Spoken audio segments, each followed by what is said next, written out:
வணக்கம். இந்த வீடியோல இன்னையில இருந்து சுமாரா 21 லட்சம் வருஷங்களுக்கு முன்னால வாழ்ந்த ஒரு கற்புக்கரசியுடைய கதையை பத்தி சொல்ல போறேன். என்னது 21 லட்சம் வருஷங்களுக்கு முன்னால நடந்த கதையானா? ஆமா, இந்த கதை நடந்தப்போ கிருஷ்ண பரமாத்மா அவதரிச்ச மகாபாரத காலகட்டம் கூட வந்திருக்காது. ஏன் கிருஷ்ண பரமாத்மாக்கு முன்னால ராமாவதாரம் கூட நிகழ்ந்திருக்காது. அவ்வளவு பழமையான கதை இது. இந்த கதையில வர்ற அம்மாவை கர்நாடகாலையும் ஆந்திராலையும் ஏன் மகாராஷ்டிரால கூட நம்மெல்லாம் எப்படி மாரியம்மாவை வீட்டுக்கு வீடு கும்பிடுறோமோ அதே மாதிரி பயபக்தியா கும்பிட்டுக்கிட்டு இருக்காங்க. இந்த அம்மா யாருன்னு பார்த்தா ஒரு மிகப்பெரிய ராஜாவுக்கு மகளாக ஒரு அழகான தேசத்துடைய இளவரசியாக பிறந்தவங்க. பிறந்தது ரொம்ப சாதாரணமாலாம் பிறக்கல. மகாபாரத கதையில திரௌபதி எப்படி வேள்வி தீயிலிருந்து உதித்து வந்தாலோ அதே போல இந்த அம்மாவும் வேள்வியிலே தோன்றி வந்த வினோத மங்கையாக இருந்தாள். குட்டுப்பட்டாலும் மோதிர விரலால குட்டு போடணும்னு சொல்லுவாங்க. அத போல இந்த அம்மாவுக்கு குட்டு போட்டு பாடம் சொல்லி கொடுக்க வந்தவரு அகண்ட காவிரியையே தன்னுடைய கமண்டலத்திலே அடைச்சு வச்ச அகத்திய மாமுனிவர். இந்த அம்மாவுக்கு இத்தனை பெருமைகள் இருக்கும்போது இதுல எதையாவது ஒண்ணு சொல்லியிருக்கலாம். ஆனா இந்த வீடியோவுடைய ஸ்டார்டிங்லயே ஒரு கற்புக்கரசியுடைய கதையை சொல்ல போறேன்னு சொல்லி ஆரம்பிச்சேன்ல. ஏன் அப்படி சொன்ன தெரியுமா? இந்த அம்மாவுடைய கற்புடைய வலிமை எப்படி இருந்துச்சுங்கிறதுக்கு ஒரு சம்பவத்தை மட்டும் உதாரணமா சொல்றேன். அவங்க தினமும் ஆத்துக்கு தண்ணி எடுக்க போவாங்க. ஆனா குடம் கொண்டு போக மாட்டாங்க. என்னது, குடம் இல்லாம தண்ணிக்கு போவாங்களா? அப்புறம் எப்படி தண்ணி எடுத்துட்டு வர முடியும்னு தோணுதுல. எடுத்துட்டு வருவாங்க. அது எப்படின்னா, ஆத்து மணல்லையே, நல்லா கவனிங்க, மணல்ல மண் இல்ல, ஆத்து மணல்லையே ஒரு குடத்தை செஞ்சு அதுல தண்ணியை நிரப்பி வீட்டுக்கு எடுத்துட்டு வந்துருவாங்களாம். இப்படி தினமும் ஒரு புது குடம் ஆத்தங்கரையில உட்காந்து தன்னுடைய கற்பின் வலிமை காரணமாக உதிர்ந்தோடக்கூடிய மணலை பானையாக்கி அதுல தண்ணி கொண்டு வந்துகிட்டு இருக்காங்க. அப்படி குடத்தை தலையில தூக்கி வச்சுட்டு வர்றதுக்கு அதுக்கு தோதா நம்மெல்லாம் துண்டை எதையாவது சுருட்டியோ இல்ல சேலையுடைய முந்திய சுருட்டியோ சுருமாடு வச்சுக்கிறது இல்லையா? அதே மாதிரி இந்த அம்மா ஒரு பாம்பை பிடிச்சி கயிறை சுத்துற மாதிரி நல்லா சுத்தி தலைக்கு மேல வச்சு பானையை தூக்கிட்டு வந்துருவாங்களாம். இப்படி இந்த அம்மாவுடைய கற்பு நெறியின் வலிமையின் காரணமாக இயற்கையே தன்னுடைய குணத்தை மாற்றி இந்த அம்மாவுக்கு கட்டுப்பட்டு கிடந்துச்சுன்னு சொல்லப்படுது. அதனாலதான் இந்த கதையை ஆரம்பிக்கும் போதே கற்புக்கரசியுடைய கதையை சொல்ல போறேன்னு சொல்லி நான் ஆரம்பிச்சேன். இப்படி கற்புக்கு உதாரணமா வாழ்ந்த பெண்களுக்கு எப்பவுமே இயற்கை கட்டுப்பட்டு கிடந்துச்சுங்கிறதுக்கு நம்ம வரலாறுல பல இடங்கள்ல ஆதாரங்களை பார்க்கலாம். நம்ம சிலப்பதிகார கண்ணகியை கூட எடுத்துக்கோங்க. ஒட்டுமொத்த மதுரை மாநகரையே தன்னுடைய கற்போட வலிமையால தீக்கிரையாக்குனா.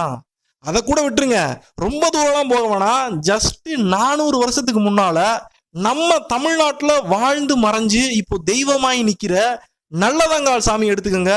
தன்னுடைய கற்பின் சக்தியையே ஆணையாக சொல்லி பச்சை விறகையெல்லாம் பத்தி எரிய வச்ச கதையெல்லாம் இருக்கு. அதனால 21 லட்சம் வருஷத்துக்கு முன்னால நம்ம கதையில வர்ற இந்த அம்மா இப்படி ஒரு அதிசயத்தை பண்றதும் சாத்தியமா தான் இருந்திருக்கு. சரி, ரொம்ப நேரமா இந்த கதையில வர்ற அம்மாவை அம்மா அம்மானே சொல்லிட்டு போயிட்டு இருக்கே, அவங்களுக்கு பேர் என்னன்னு முதல்ல சொல்லுடான்னு கேட்டீங்கன்னா அவங்க பேரு எல்லம்மா. இந்த அம்மாவுடைய வாழ்க்கையில அப்படி என்ன நடந்துச்சு, எப்படி இவங்க நமக்கெல்லாம் தெய்வமாகி போனாங்கிறத பார்க்கலாம் வாங்க. அதுக்கு முன்னாடி இந்த வீடியோவை போட சொல்லி கமெண்ட் பண்ணின வெங்கடேஷ் ப்ரோவுக்கு ஒரு மிகப்பெரிய நன்றியை சொல்லிக்கிறேன். Thanks bro. சரி வாங்க கதைக்குள்ள போவோம். எல்லம்மாவை அவருடைய புருஷனும் மகனும் சேர்ந்து எப்படி கொன்னாங்க அப்படிங்கிற கதையை தான் நம்ம பார்க்க போறோம். ஏய், யாரா இவன்? ஒரு அம்மாவை பெத்த மகனும் கட்டின புருஷனுமே கொன்னுருக்காங்க. அதை பத்தி முதல்ல சொல்லாம இவ்வளவு நேரமா அந்த அம்மாவுடைய பெருமைகளே சொல்லிக்கிட்டு போயிட்டு இருந்தியே, ஏன் அவங்களை அப்படி கொன்னாங்க? இவ்வளவு நேரம் எல்லம்மாவை பத்தி கேட்டுக்கிட்டு இருந்த எனக்கே கொலை பண்ணவங்க மேல கோவமா வருது. அப்படி எல்லம்மா என்னைய அவங்களுக்கு குறை வச்சாங்க, என்னையா தப்பு பண்ணாங்க அப்படின்னு உங்களுக்கே அவங்க மேல ஆத்திரமா வருதுல. இந்த அம்மாவை பத்தின கொஞ்சம் விஷயங்களை கொஞ்சம் பெருமைகளை சொன்னதுக்கே நமக்கெல்லாம் அவங்களுடைய முடிவை நினைச்சு இவ்வளவு கஷ்டமா இருக்கே. முழு கதையும் கேட்போம் வாங்க. எல்லம்மாவோட அப்பா பிரஸ்னஜித் அப்படிங்கிற மகாராஜா விதர்ப தேசத்தை ஆண்டார்னு சொல்லப்படுது. அவருக்கு 3 மனைவிகள் இருந்திருக்கிறாங்க. ஆனா எந்த மனைவி வழியாகவும் அவருக்கு புத்திர பாக்கியம் மட்டும் கிடைக்கவே இல்லை. அதனால அவர் ஒரு மிகப்பெரிய யாகத்தை நடத்துறாரு. அந்த யாகத்துல இருந்துதான் எல்லம்மா பிறந்து வர்றாங்க. ரேணுகாங்கிற பேர்ல விதர்ப தேசத்துடைய இளவரசியா வளர்றாங்க. இப்படி எல்லம்மா பிறந்து வந்த இதே விதர்ப தேசத்தின் இளவரசியா தான் பின்னாட்கள்ல நம்மெல்லாம் சமையற்கலையுடைய சக்கரவர்த்தின்னு சொல்றமே நலன், அவருடைய மனைவி தமயந்தியும் இளவரசியா பிறந்தாங்க. நாமெல்லாம் மனதார வணங்கி மகிழ்கின்றோமே கிருஷ்ண பரமாத்மா, அவருடைய முதல் மனைவி ருக்மிணி தேவியும் இதே விதர்ப தேசத்துடைய இளவரசியா தான் பின்னால வரப்போற காலங்கள்ல பிறகுறாங்க. இப்படிப்பட்ட பெருமையான இடத்துல பிறந்த எல்லம்மாவுக்கு 8 வயசுலயே அகத்தியர் ஆசிரியரா வந்து சேர்றாரு. அப்போ அகத்தியர் எல்லம்மாவுடைய அப்பா கிட்ட சொல்றாரு, உன்னுடைய மகள் பருவமடைந்த பிறகு ஜமத்கினிங்கிற முனிவருக்கு நீ அவளை கல்யாணம் பண்ணி வைக்கணும் அப்படின்னு சொல்றாரு. ஆஹா, நாட்டுக்கே இளவரசியா இருக்கிற ரேணுகாவை முனிவருக்கு கல்யாணம் பண்ணி கொடுக்க சொல்றாங்களே. இப்போலாம் இருக்கிற மாதிரி வசதியான குடும்பத்தை சேர்ந்தவங்க ஏதோ ஒரு காரணத்துக்காக அவங்க பொண்ணுங்களை கொஞ்சம் வசதி குறைவா இருக்கிற மாப்பிள்ளைக்கு கட்டி கொடுத்தா மாப்பிள்ளைய வீட்டோட வந்து இருங்கன்னு அந்த காலத்துல எல்லாம் சொல்ல முடியாது. அதுவும் இந்த மாப்பிள்ளை முனிவரா வேற இருக்காரு, கூப்பிட்டா கண்டிப்பா வரமாட்டாரு. சோ ரேணுகா அந்த முனிவரை கல்யாணம் பண்ணிக்கிட்டு அவரோட ஆசிரமத்துக்கு போய் அவருக்கு ஏத்த மாதிரி தன்னுடைய வசதிகளை எல்லாம் குறைச்சிக்கிட்டு தான் வாழ்ந்தாகணும். அதெல்லாம் சரி, ஆனா ஏன் அகத்தியர் செல்வ சீமாட்டியா வாழ்ந்த இந்த ரேணுகாவை ஏதோ ஒரு சாதாரணமான முனிவருக்கு கட்டி கொடுக்க சொன்னாரு அப்படின்னு ஒரு டவுட் வருதுல. சாதாரணமான முனிவர் அவரு, பிரம்மாவுடைய மகன் பிருகு முனிவருடைய வழி சந்ததியில வந்தவர். ஒவ்வொரு குறிப்பிட்ட காலத்தையும் ஒரு மனு ஆட்சி செய்வார்னு சொல்றாங்க. யார் அந்த மனு அப்படின்னா பிரம்மதேவருடைய அசிஸ்டன்ட் மட்டும் ஞாபகம் வச்சுக்கோங்க. இப்போ நடக்கிற இந்த வைவாஸ்து மனுவினுடைய ஆட்சி காலத்துல சப்த ரிஷிகள் தோன்றியிருக்காங்க. அதுல ஒரு ரிஷியாக வந்தவர் தான் இந்த ஜமதக்கினி முனிவர். எதையுமே படிச்சு தெரிஞ்சுக்காமலே, யாரும் சொல்லி கொடுக்காமலே, வேதங்களா இருக்கட்டும், ஆயுத கலைகளா இருக்கட்டும், எல்லாமே இவருக்கு தெரிஞ்சிருந்துச்சு. அப்படிப்பட்ட ஒரு ஆளுக்கு தான் நம்முடைய எல்லம்மா ரேணுகா தேவி வாக்கப்பட்டு போறாங்க. இந்த கல்யாணமும் சாதாரணமாலாம் நடந்துடல. இவ்வளவு பெருமை வாய்ந்த இந்த ஜமதக்கினி முனிவர் இருக்காரு, ரொம்ப கோபக்காரரும் கூட. யாராவது ஒரு தப்பு பண்ணினாங்கன்னா அவங்கள உண்டு இல்லைன்னு பண்ணாம விடவே மாட்டாரு. இவரை போய் இளவரசி ரேணுகாவை கல்யாணம் பண்ணிக்கங்கன்னு சொல்லும் போது என்னுடைய ஆசிரமத்தெல்லாம் வந்து இந்த இளவரசியால வாழ முடியாதுன்னு மறுத்துறாரு. அதனால ரேணுகா இவங்களுக்கு கல்யாணம் ஆகிறதுக்கு முன்னாலேயே முனிவருடைய ஆசிரமத்துல போய் தங்கி அவங்களால அங்க வாழ்ந்து முனிவருக்கு சேவைகளை பண்ண முடியும்னு ப்ரூவ் பண்றாங்க. அதுக்கப்புறமா தான் இவங்களுக்கு கல்யாணமே நடக்குது. ரொம்ப ஸ்ட்ரிக்டான முனிவரா தான் இவர் இருந்திருக்கிறாரு. கல்யாணம் முடிஞ்சதுக்கு அப்புறமா இவங்க கர்நாடக மாநிலம் பெலகாவி மாவட்டத்தில் இருக்கிற சவுடாண்டிங்கிற மலைப்பகுதியில வாழ்ந்தாங்கன்னு சொல்லப்படுது. சில கதைகள்ல இவங்க தமிழ்நாட்டுல குண்டலிபுரத்தில் திருவண்ணாமலைக்கு பக்கத்துல வாழ்ந்தாங்கன்னு சொல்லப்படுது. இந்த தம்பதிக்கு 5 குழந்தைகள் இருந்தாங்கன்னு சொல்றாங்க. சில இடத்துல 4, சில இடத்துல 3, இப்படி பல விதமான கதைகள் சொல்லப்படுது. இவ்வளவு நேரமா கதையில எந்த தடுமாற்றமும் இல்லாம போய்கிட்டு இருந்துச்சு. இப்ப ஏன் எந்த இடத்துல இவங்க வாழ்ந்தாங்க, எத்தனை குழந்தைங்க இவங்களுக்கு இருந்தாங்க இப்படிங்கறதுல குழப்பம் வருதுன்னு தோணுதுல. இந்த வீடியோவை முழுசா பாருங்க. இந்த வீடியோவுடைய கடைசியில அதுக்கான பதில நீங்க தெரிஞ்சுப்பீங்க. சரி, இந்த குடும்பம் அன்போடு வாழ்ந்து வருது. வீட்டுல பிறந்த எல்லா பசங்களுமே நல்லா வளர்ந்து இளவட்டமாயிடுறாங்க. நம்ம ரேணுகா தேவியும் அவங்களுடைய தினசரி வேலையான ஆத்துக்கு போய் தண்ணி கொண்டு வந்து கணவருடைய பூஜைக்கு கொடுக்கறதும் அவருடைய ஆன்மீக பணிகளுக்கு இவங்க உதவி செய்யறதுமா அவங்களுடைய வாழ்க்கை போய்கிட்டு இருக்கு. அப்படிதான் ஒரு நாள் வழக்கம் போல ஆத்துல தண்ணி எடுக்கிறதுக்காக மணலால பானையை செஞ்சுட்டு ஆத்துக்குள்ள இறங்குறாங்க. அந்த ஆத்து தண்ணியில அவங்களுக்கு ஒரு உருவம் தெரியுது. இதுவரை இந்த உலகத்துல யாருமே பாத்திராத அவ்வளவு அழகான ஒரு ஆணுடைய உருவத்தை அவங்க பாக்குறாங்க. அது வேற யாருமே இல்ல, வானத்துல உலவிக்கிட்டு இருந்த ஒரு கந்தர்வனுடைய உருவம். கந்தர்வனா? கந்தர்வன்னா யாரு? அவர் ஏன் வானத்துல உலவிக்கிட்டு இருக்காரு? அவர் என்ன சாமியா இல்ல பூதமா? ஒருவேளை வானத்து தேவர்கள்னு சொல்லுவாங்களே, அவங்கள யாராவதா அப்படின்னு நமக்கு ஒரு சந்தேகம் வரலாம். இதுக்கு பதில் நல்லா அவங்க மனசுல நிக்கிற மாதிரி சொல்லணும்னா, இவங்க சாமியும் இல்ல தேவர்களும் இல்ல, இந்த 2 பேருக்கும் அடுத்தபடியில் இருப்பவர்கள். இவர்களும் வானலோகத்தில் வாழ்பவர்கள் தான். தேவர்கள்லாம் சொர்க்கலோகத்துல அப்சரஸ்ன்னு சொல்ற அழகான ஆடல் மங்கைகளை வச்சிருப்பாங்கன்னு சொல்லுவோம் பாத்தீங்களா. அத போல இந்த கந்தர்வர்கள் இசைக்கலையில் தேர்ந்தவர்கள், கொள்ளை அழகு கொண்டவர்கள். இப்படிப்பட்ட ஒரு கந்தர்வன் தான் வானவெளியில தன்னுடைய துணைவியை காதலித்து கொண்டு நெருக்கமாக போன காட்சிய ரேணுகா தேவி தண்ணியில பிம்பமா பார்த்துட்டாங்கன்னு சொல்லப்படுது. சில கதைகள்ல கந்தர்வனும் ஒரு அப்சரசும் ரேணுகா தேவி நீர் எடுக்கின்ற அந்த ஆற்றிலே குளிச்சுக்கிட்டு இருந்தாங்க. அத ரேணுகாதேவி பார்த்துட்டாங்கன்னு சொல்லப்படுது. எது எப்படியோ அப்படி பார்த்த ஒரு நொடி தன்னுடைய மனதை மீறி அந்த கந்தர்வனுடைய அழகை ரசிச்சிடுறாங்க நம்மளுடைய ரேணுகாதேவின்னு சொல்லப்படுது. அவ்வளவுதான். இவ்வளவு நேரமா கையில தூக்கி வச்சுக்கிட்டு இருந்த மணல் பாறை சரிந்து விழுது, தண்ணி எல்லாம் கொட்டி போகுது. ஏன் இப்படி நடந்துச்சுன்னா, ரேணுகா தேவியினுடைய கற்புடைய மேன்மையாலும் தன்னுடைய கணவரிடத்திலே அவர் கொண்டிருந்த பக்தியாலும் தான் அவங்க கிட்ட இப்படிப்பட்ட ஒரு அற்புதமான சக்தி இருந்துச்சு. அந்த கந்தர்வனை பார்த்த அந்த ஒரு நொடி அவங்க மனசுல தோன்றின ஒரு சின்ன எண்ணம், அழகா அந்த ஆன்மகம் இருக்கானே அப்படின்னு அவங்க மனசால நினைச்ச அந்த காரணத்துக்காகவே இந்த அற்புத சக்தி அவங்கள விட்டு போச்சுன்னு சொல்றாங்க. தேவியும் பதறி போறாங்க. மீண்டும் ஓடி போய் மணல் அள்ளுறாங்க. எல்லா மணலும் விரலுக்கு அடியில சரிஞ்சு ஓடுது, பானையா பிடிக்க முடியல. சரி, பாம்பையாவது போய் பிடிக்க முடியுதான்னு பார்த்து தேவி ஓடி போனா, தேவிய பார்த்த உடனே பாம்பு சீருது, ஓடி மறையுது. இப்படியெல்லாம் நடக்கிறத பார்த்து தேவி ரொம்பவே மனசு வருத்தப்பட்டு வெறுங்கையோட தன்னுடைய ஆசிரமத்துக்கு போறாங்க. இன்னைக்கு தேவி மணல் பானையில தண்ணியை கொண்டு வராம வெறுங்கையில ஏன் வர்றாங்க அப்படிங்கிறத தன்னுடைய ஞான திருஷ்டியாலேயே தெரிஞ்சுக்கிறாரு முனிவர். தன்னுடைய மனைவி வேற ஒரு ஆண்மகனுடைய அழக ரசிச்சுட்டாங்க அப்படிங்கிறத முனிவரால ஏத்துக்கவே முடியல. அதனால தேவிய தன்னுடைய பார்வையிலே படக்கூடாதுன்னு சொல்லிட்டு ஆசிரமத்தை விட்டு விலகி போகும்படி சொல்றாரு. அது போக அவங்களுக்கு தீராத தொழுநோயும் உடலில் வரட்டும் அப்படிங்கிற சாபத்தையும் கொடுத்துட்டு, இந்த பஞ்சபூதங்களும் உனக்கு எதிராக செயல்படும், உனக்கு உணவும் தண்ணீரும் கிடைக்காதுன்னு சொல்லி சாபத்தை கொடுத்து அனுப்பிச்சிடுறாரு. தேவியும் ஆசிரமத்தை விட்டு நீங்கி ஒரு காட்டு பகுதியில பயணிக்கிறாங்க. முனிவருடைய சாபத்தால ரொம்பவும் பசி பட்டினி அவங்கள வாட்டுது, குடிக்க தண்ணி கூட கிடைக்க மாட்டேங்குது. இப்படியாக காட்டுப்பாதையில அவங்க தொடர்ந்து பயணிச்சுக்கிட்டே இருக்கும்போது ஒரு வீட்டை போய் அடைகிறாங்க. அந்த வீட்டுல மாதங்கி அப்படின்னு ஒரு பெண் வாழ்ந்து வர்றாங்க. இந்த மாதங்கி நம்முடைய ரேணுகா தேவிக்கு அடைக்கலம் கொடுக்குறாங்க. அவங்களுடைய உடலில் இருக்கின்ற அந்த தொழுநோய் குணமாவதற்கும் அவங்களால முடிஞ்ச பணிவிடைகளை பண்ணிக்கிட்டு இருக்காங்க. இப்படியாக காட்டுக்குள்ள மாதங்கியுடைய வீட்டுல நம்முடைய ரேணுகா தேவி சில காலம் வாழ்ந்து வரும்போது ஒரு முறை காட்டு பகுதியிலே உழவி கொண்டிருந்த ஏகநாதர் ஜோகநாதர்னு 2 துறவிகள் நம்முடைய ரேணுகா தேவியை பார்த்துறாங்க.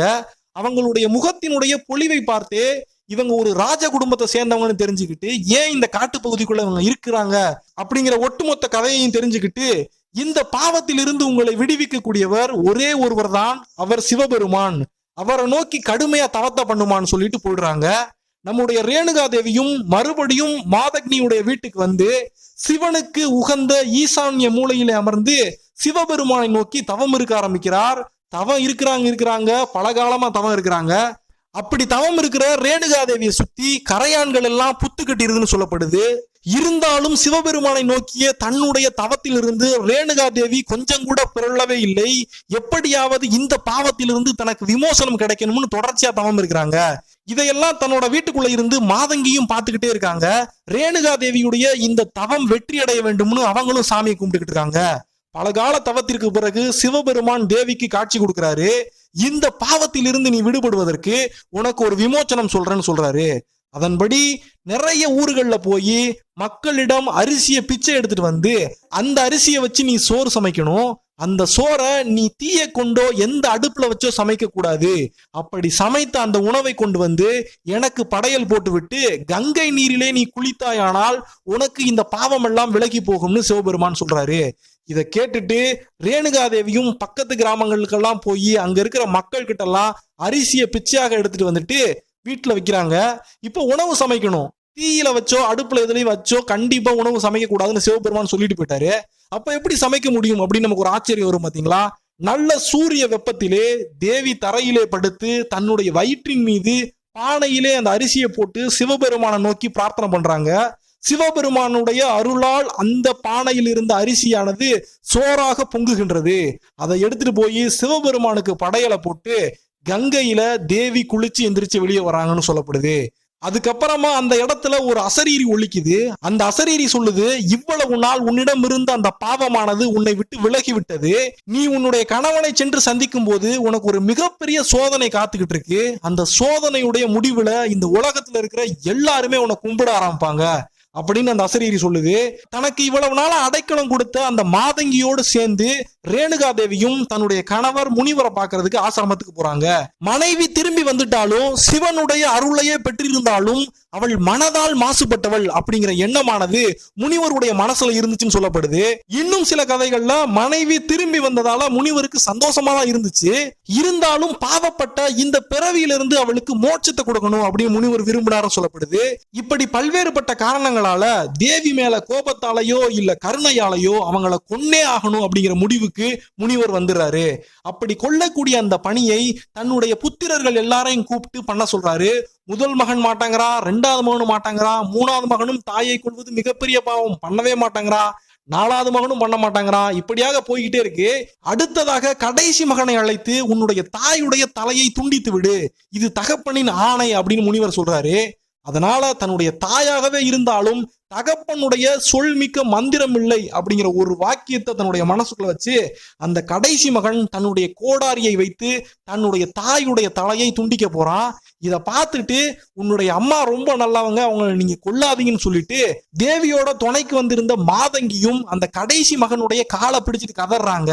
தன்னுடைய தகப்பனுடைய ஆணையை நிறைவேற்றுவதற்கு தடங்களா யார் வந்தாலும் அவங்களுடைய உயிரையும் எடுப்பேன்னு சொல்லி ஆர்ப்பரிச்சுக்கிட்டு மாதங்கியுடைய தலையையும் துண்டிக்கின்றார். தன்னுடைய தாயுடைய தலையையும் அந்த கடைசி மகன் துண்டித்து விடுகின்றார். அதுக்கப்புறமா இவ்வளவு நேரம் தான் எவ்வளவோ ஆணையிட்டும் தன்னுடைய தாயினுடைய தலையை வெட்ட மாட்டேன்னு சொன்னாங்க பாத்தீங்களா மத்த மகங்க, அவங்க எல்லாரையுமே கல்லாகி போங்கன்னு முனிவர் சாபம் கொடுத்துறாரு. கடைசியாக தன்னுடைய பேச்சை கேட்டு தன்னுடைய தாயுடைய தலையையே வெட்டி இருந்த அந்த கடைசி மகனுக்கு உனக்கு என்ன வர வேணும் கேளுப்பா அப்படிங்கிறாரு.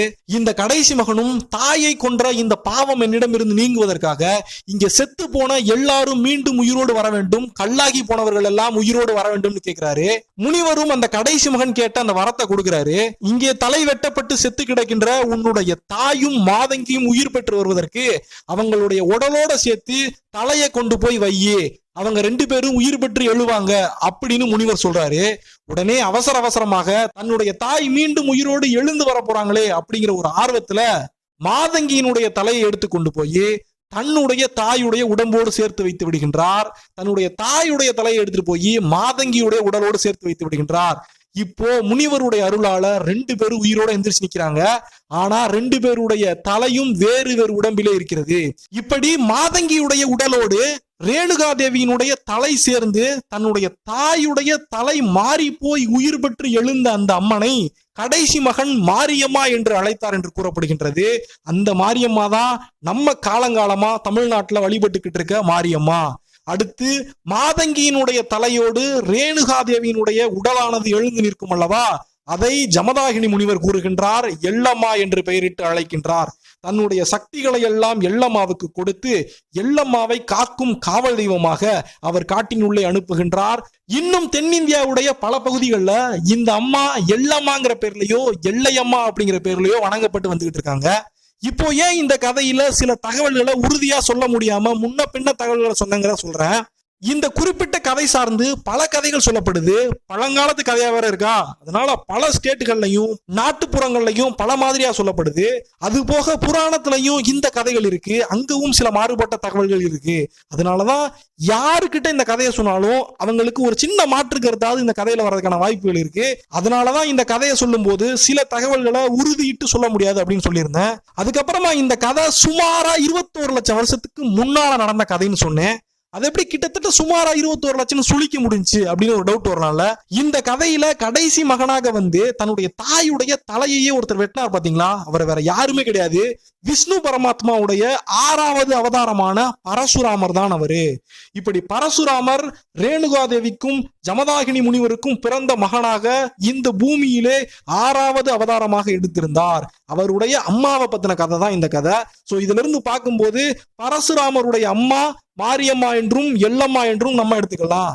அதெல்லாம் சரி, பரசுராமர் வாழ்ந்ததே 21 லட்சம் வருஷத்துக்கு முன்னால அப்படிங்கறது எப்படி கண்டுபிடிச்சு அப்படின்னு சொல்லி பார்த்தா, பரசுராமர் திரேதாயுகத்திலே வாழ்ந்திருக்கின்றார். அதாவது விஷ்ணுவினுடைய 7வது அவதாரமான ராமாவதாரமும் இதே திரேதாயுகத்துல நடந்திருக்கு. 9வது அவதாரமான கிருஷ்ணாவதாரம் இதுக்கு பின்னால வந்த துவாபர யுகத்துல நடந்திருக்கு. இந்த யுகங்கள்னு சொல்றோம் பாத்தீங்களா, இப்போ கலியுகத்துல இருக்கிறோம். இந்த துவாபர யுகமா இருக்கட்டும், திரேதா யுகமா இருக்கட்டும், இதுக்கு முன்னால சத்திய யுகம்னு ஒரு யுகம் இருந்திருக்கு. இந்த யுகங்கள்லாம் எவ்வளவு கால அளவுகள்ல நிர்ணயிக்கப்பட்டிருக்கு, நம்முடைய வேதங்களும் புராணங்களும் இதை பத்தி என்ன சொல்லுது அப்படின்னு ஒரு டீட்டெயிலான வீடியோ போட்டிருக்கேன். உலகம் அழியும் நாள் எது, நம்முடைய புராணங்களும் வேதங்களும் அதை பத்தி என்ன சொல்லுது, இந்த உலகத்துடைய கால அளவுகள்லாம் எப்படி இருந்துச்சு, ராமர் எந்த காலத்துல வாழ்ந்தாரு, கிருஷ்ணர் எந்த காலத்துல வாழ்ந்தாரு, இப்படி பல தகவல்கள் அந்த வீடியோல இருக்கு. அந்த வீடியோட லிங்கை இந்த வீடியோட டிஸ்கிரிப்ஷன்ல கொடுத்துருக்கேன். அது போக இந்த வீடியோ இப்ப முடிய போகுது. இந்த வீடியோடைய கடைசியில எண்டு கார்டுலையும் உலகம் அழியும் நாள் இது அப்படின்னு அந்த வீடியோ வரும். அந்த வீடியோ பாத்தீங்கன்னா நீங்க ஆச்சரியப்படக்கூடிய பல தகவல்கள் இருக்கும். இந்த வீடியோ எப்படி இருந்துச்சுன்னு மறக்காம கமெண்ட் பாக்ஸ்ல சொல்லுங்க. இந்த வீடியோ உங்களுக்கு பிடிச்சிருந்துச்சுன்னா ஒரு லைக் கொடுங்க. இதே மாதிரியான ஆன்மீக தகவல்களை நீங்க தெரிஞ்சுக்கிறதுக்கு இந்த சேனலை சப்ஸ்கிரைப் பண்ணி பெல் ஐக்கானை கிளிக் பண்ணி ஆல் அப்படிங்கிற ஆப்ஷனையும் தொட்டு வச்சுங்க. உங்களுடைய குலசாமிகளை பத்தி வீடியோக்கள் போறதுக்கு, உங்களுக்கு பிடிச்ச கோவில்களை பத்தி வீடியோ போறதுக்கு இந்த சேனல்ல இருக்கிற வீடியோக்கள்ல கமெண்ட்ஸ் பண்ணுங்க. நன்றி, வணக்கம்.